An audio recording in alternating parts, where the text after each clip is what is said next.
Anak-anakku, kembali lagi di pembelajaran IPA.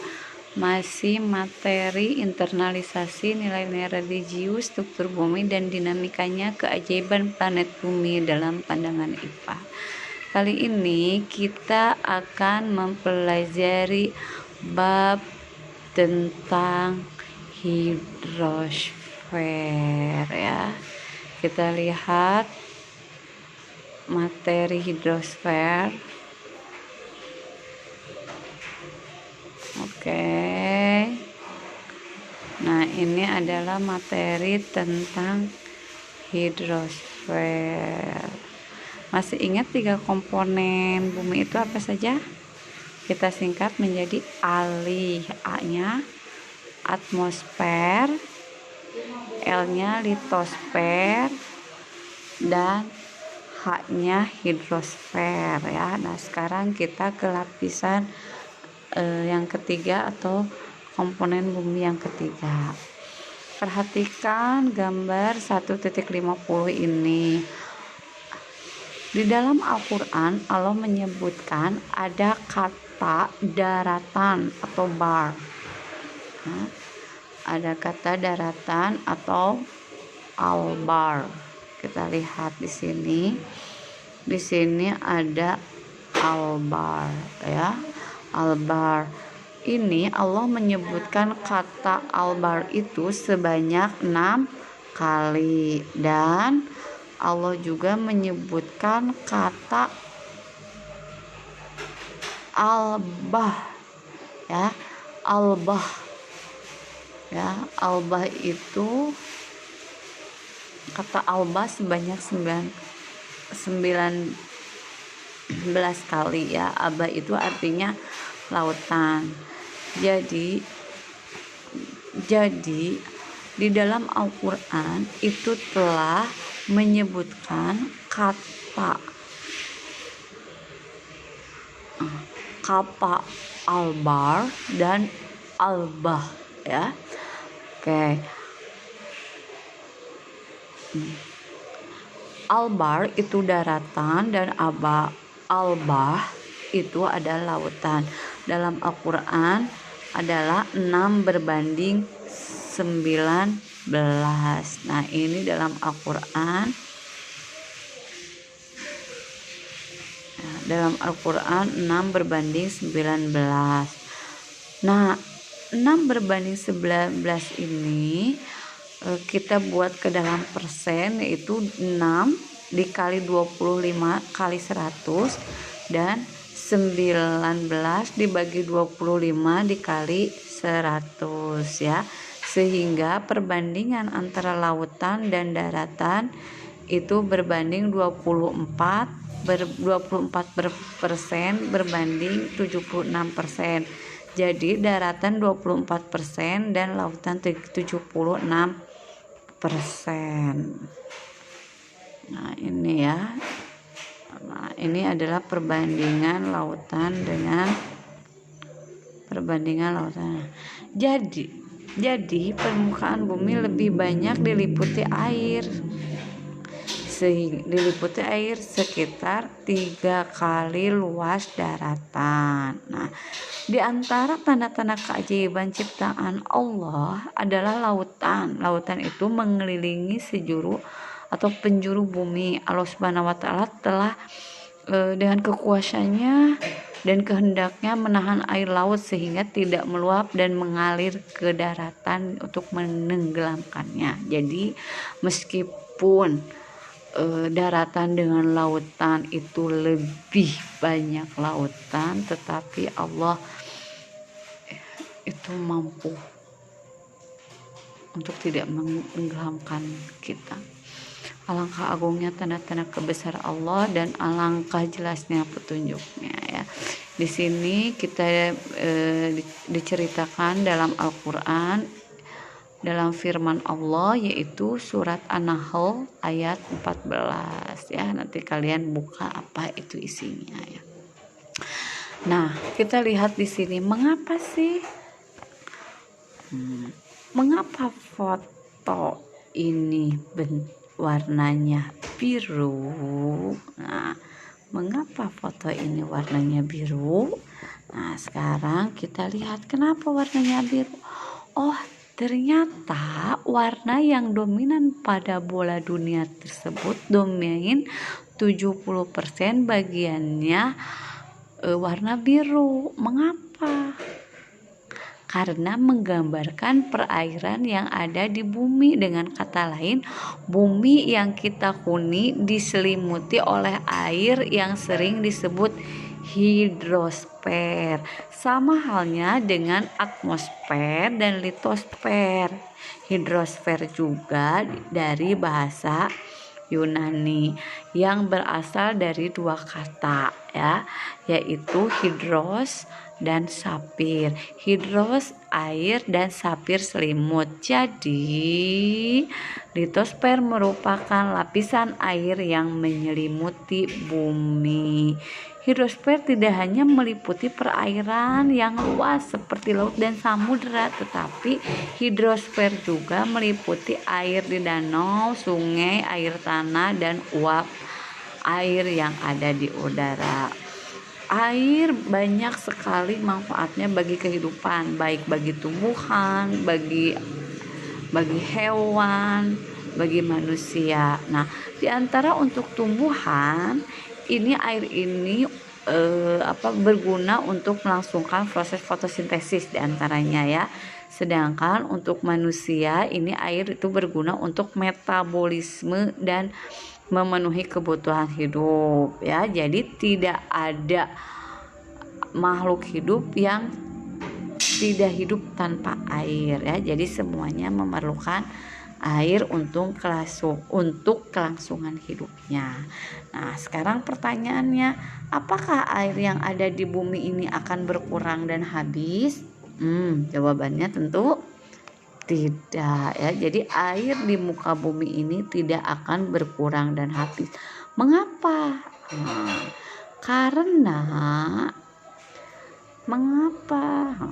Karena air ini memiliki suatu siklus yang dinamakan siklus hidrologi atau yang dikenal dengan daur ulang ya. Jadi air itu dapat didaur ulang ya.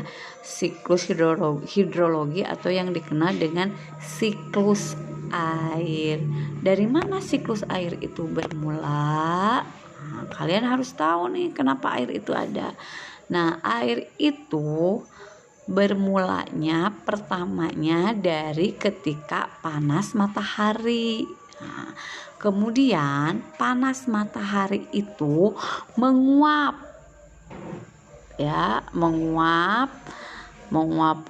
air yang ada di laut dan permukaan bumi yang dinamakan dengan evaporasi. Nah, uap air tersebut berkumpul di angkasa sehingga terjadi proses kondensasi atau pengumpulan hingga terbentuk awan.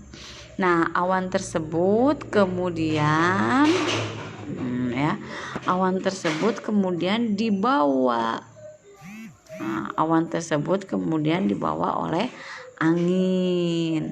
Awan dibawa oleh angin. Nah, setelah dihembuskan oleh angin, ada yang ke arah barat, timur, utara, selatan, barat daya. Kemudian penguapan yang terjadi setiap hari mengakibatkan uap air ini menjadi awannya semakin banyak. Nah, sehingga awannya semakin banyak, tidak dapat menampung uap dari evaporasi, maka uap air di awan ini akan turun sebagai hujan. Air hujan akan mengisi cadangan air yang berada di permukaan bumi. Nah, sehingga proses ini terus-menerus terjadi, makanya disebut dengan siklus air atau siklus hidrologi ya. Nah, namun terkadang jumlah air akan menggenang dalam suatu tempat atau wilayah yang dapat menjadi suatu bencana yang dinamakan banjir. Permasalahan banjir biasanya ada dua, yang pertama karena manusia dan yang kedua dari alam. Kita lihat permasalahan dari manusia ini, yang pertama karena lalai, suka buang sampah sembarangan ya. Sedangkan dari alam seperti hujan yang terus menerus ya, itu yang dari alam. Nah, ini merupakan terjadinya banjir di Jakarta. Nah, kita lihat ya, ini adalah terjadi banjir di Jakarta. Nah, karena tidak ada penyerapan air. Nah, sekarang tadi Ibu sebutkan ya, jadi banjir itu bisa dari alam dan bisa jadi dari manusia. Nah, kita lihat kalau tinggi curah hujan itu dari mana? Iya, dari alam ya. Akibatnya air meluap ke daratan. Nah, sistem pengelolaan lingkungan yang buruk dari mana? Dari manusia, ya betul ya. Jika sungai di tengah permukiman, kemana air akan mengalir? Sedangkan di sini kalian lihat di gambar ini. Nah, kalian lihat di gambar ini, itu adalah aliran sungainya ini sangat kecil, sedangkan di pinggir-pinggir ini banyak penduduknya, sehingga aliran sungai ini tidak mengalir. Dan ini yang menyebabkan banjir juga karena tidak adanya resapan air. Mengapa? Karena tanah ini sudah terlapisi oleh beton. Tapi kalau tanah ini dilapisi oleh pepohonan, pasti penyerapan airnya akan bagus, sehingga apabila hujan turun, si pohon itu, si akar-akar itu bisa menyerap air, tidak akan terjadi banjir. Tapi kalau kondisi seperti ini akan terjadi banjir ya. Kemudian 3, perilaku manusia diantaranya membuang sampah sembarangan. Oke, ayo siapa yang suka membuang sampah sembarangan? Nah ya, awas nih kejadian di SD, beli cilok buangnya di laci. Kemudian beli apa lagi, beli telur gulung, gagangna disimpan di kolong kursi, kolong meja. Nah itu ya, makanya dari sekarang kalian jangan seperti itu, biasakan hidup sehat. Nah ini lihat ya, nah membuang sampah sembarangan seperti ini nih di Kali Ciliwung ya. Nah ini banjir, ini bisa menyebabkan banjir. Kenapa bisa menyebabkan banjir? Karena ini ada sampah di mana-mana, sehingga banjir ya. Dia bening aya pepohonannya. Nah, kita lihat lagi di sini. Nah, ini juga tata pengelolaan yang tidak baik nih. Ya, jadi tata kelola yang tidak baik. Nah, ini tata kelola yang tidak baik ya. Jadi pemukiman bantaran sungai, tidak ada pohon-pohon ya, tidak ada tanah, tidak ada tanah. Jadi semuanya dialiri oleh sehingga tanah-tanahnya itu ditempati penduduk ya, rumah penduduk. Ini salah satu contohnya ya. Oke. Mana ini? Nah ya, pembangunan ini contoh ini adalah pembangunan rumah yang tidak merata.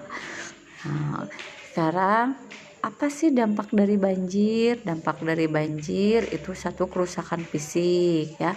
Kerusak fisiknya merusak bangunan seperti rumah, gedung, jalan raya, jembatan, terputusnya transportasi, itu adalah kerusakan fisik.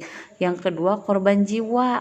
Jadi banyak yang meninggal. Contohnya itu waktu bulan Februari 2015, menurut koran Republika ada 57.000 orang yang tercatat banjir di Jakarta ya. Kemudian banjir juga akan mengontaminasi sumber air bersih. Jadi tidak ada air yang bersih. Jadi airnya itu telah bercampur lumpur sehingga warnanya coklat yang tidak layak untuk dipakai ya. Kemudian banjir juga dapat menyebabkan penyakit kulit, gatal-gatal, diare. Nah, kerugian ekonomi. Kenapa kerugian ekonomi? Diantaranya gagal panen, lahan pertanian rusak ya. Terus akibat dari banjir juga membutuhkan biaya yang banyak untuk renovasi. Agar terhindar dari banjir, kita harus melakukan tindakan siaga. Siaga itu ada 3, yaitu sebelum, saat, dan setelah banjir. Nah, ini adalah yang pertama, sebelum banjir kalian harus memperhatikan lingkungan rumah. Kemudian apakah rumah itu rawan banjir atau tidak, mengenali tanda-tanda banjir di daerah, mengikuti informasi terkait pengumuman banjir dan letak posko evakuasi disediakan sehingga kita dapat menentukan tindakan yang akan dilakukan. Selalu siap peralatan P3K yaitu sebelum banjir. Nah, sebelum banjir meninggi juga kamu harus persiapkan, 1, pindahkan semua peralatan rumah tangga ke dalam rumah yang tempatnya yang lebih tinggi. Simpan dokumen penting ke dalam wadah yang kedap air atau kantong plastik. Matikan keran listrik, air. Persiapkan barang bawaan untuk mengungsi. Hendaknya kita segera mengungsi. Apabila belum ada jalur evakuasi, kamu harus tunggu dulu. Kemudian apabila akan mengevakuasi, dahulukan anak-anak, orang cacat, dan lanjut usia. Saat proses evakuasi tetap tenang dan tidak panik ya. Nah, kalian ini bisa lihat di gambar ini ya, kalian pelajari. Nah, tindakan yang harus diperhatikan pada posko evakuasi kamu, 1, jangan biarkan anak-anak bermain ya. Harus saling membantu, jangan kembali ke rumah sebelum banjirnya aman ya. Nah, setelah banjir jangan langsung masuk rumah, perhatikan lingkungan sekitar rumah, periksa keadaan rumah. Kemudian periksa kabel, jangan langsung menyalakan listrik. Ketika membersihkan rumah harus hati-hati karena banyak hewan berbahaya atau alat-alat yang berbahaya ya. Nah, kamu lihat di gambar ini ya, ini ada tindakan saat di pengungsian banjir dan ketika kembali ke rumah. Nah, kalau dengan melakukan tindakan siaga banjir di atas, diharapkan kita dapat selamat dari bencana banjir serta mengurangi kerugian harta benda. Akan tetapi tidak semua langkah tersebut dapat dilakukan. Tindakan siaga bencana bersifat fleksibel, jadi disesuaikan dengan kondisi sumber daya di lingkungan sekitar rumah ya. Jadi tidak selamanya seperti ini, jadi bisa berubah-ubah mau seperti apa dulu ya. Yang penting intinya 1, apabila terjadi sesuatu pikiran kita tenang, insya Allah apabila kita tenang dan berdoa segala sesuatu pun akan lancar ya. Nah, sekarang ini kita mulai ke rangkuman. Bumi terdiri atas lapisan penyusun, baik menyusun atas padat, cair, dan gas ya. Tadi itu tersusun atas litosfer, atmosfer, dan hidrosfer ya. Salah satu ayat Al-Quran yang berhubungan dengan bumi diantaranya ada Quran Surat Al-Mulk ayat 3 atau At-Tolak yang kemarin dibacakan oleh Fahri. Secara umum, bumi terdiri dari 3 komponen, yakni atmosfer, litosfer, dan hidrosfer. Atmosfer merupakan udara yang menyeliputi bumi. Atmosfer tersusun atas lapisan-lapisannya. Antara lain, masih ingat 5 lapisan? Tukang sate makan tempe enak. Ya, itu lapisan atmosfer. Yaitu troposfer, stratosfer, mesosfer, termosfer, dan eksosfer. Udara yang ada di atmosfer memiliki sebuah tekanan udara yang menekan ke permukaan bumi. Besarnya tekanan udara menurun seiring dengan bertambahnya ketinggian suatu tempat. Jadi semakin tinggi tempatnya, udaranya semakin sedikit ya. Sekarang di atmosfer terdapat lapisan ozon yang melindungi bumi dari radiasi sinar ultraviolet. Masih ingat atmosfer yang melindungi lapisan ultraviolet itu apa namanya? Yang melindungi lapisan ultraviolet yaitu lapisan ozon ya. Jadi ozon itu yang melindungi sinar ultraviolet. Di mana terdapatnya? Yaitu terdapatnya di stratosfer. Nah, litosfer adalah lapisan bebatuan yang menyelimuti bumi. Di mana kita tinggal? Yaitu di lapisan litosfer. Salah satu bagian dari litosfer adalah lempengan yang selalu aktif bergerak. Nah, aktif bergerak lempengan itu seperti konveksi. Nah, jadi ada divergen dan ada konvergen. Divergen itu secara apa coba? Iya, divergen itu bergerak menjauh. Kalau konvergen mendekat ya. Nah, pergerakan lempengan tersebut diakibatkan oleh adanya aliran konveksi dari inti bumi yang tadi ya. Nah, lempengan dapat bergerak saling menjauh maupun saling mendekat. Ketika lempengan bergerak saling menjauh, maka akan timbul patahan. Jika lempengan bergerak saling mendekat, maka akan terjadi subduksi, kemudian apalagi palung laut, kemudian satu lagi gunung. Salah satu efek dari pergerakan lempengan adanya gempa yang terbentuk dari pegunungan berapi. Nah, hidrosfer merupakan lapisan yang menyelimuti bumi. Hampir 70% bagian bumi terdiri atas air.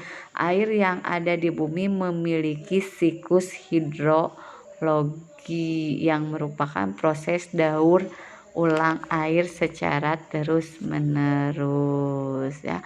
Mungkin hanya itu yang bisa Ibu sampaikan dari lapisan hidrosfer dan rangkumannya. Apabila kalian mau bertanya, silahkan japri saja ke Ibu ya.